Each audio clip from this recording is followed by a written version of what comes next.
What I like to do is to try to teach people how to, decide if your project is good for modular, and also like design your projects to be good for modular. For me, it's about reducing construction costs, and I kind of say 20% is a good target.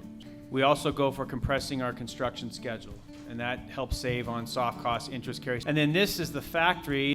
This is about 9 football fields under roof there. It's a 400,000 square foot kind of fully automated facility. $104 million effort total with land, real estate, everything, and then about 40 of it was automation, and then the rest was working capital, building construction, etc. But the automation was a very huge dose of this, and the idea behind it was to try to save on the back-breaking difficult parts of construction, i.e. the physical labor-related stuff. And so we've used robots to kind of take control of all the heavy lifting and other elements of the factory's operations that are that can be problematic in keeping the workforce happy and healthy. Much of the work is done inside the building, and you're really talking about mostly finished product inside there that comes out of the factory. Everything you can imagine being in there is pretty much in there. Product quality is just better. You're building in a factory. You're not building on a job site. You're not getting rained on. You're not getting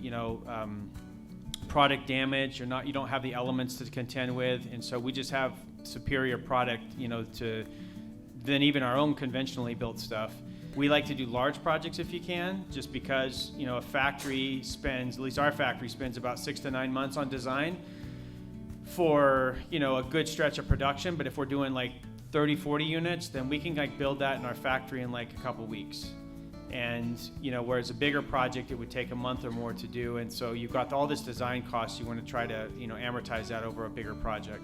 And then on the financing side, I think getting with a lot of the lenders we work with that really do have it down pretty good, all the big banks. So I mean, it's get with your lender early.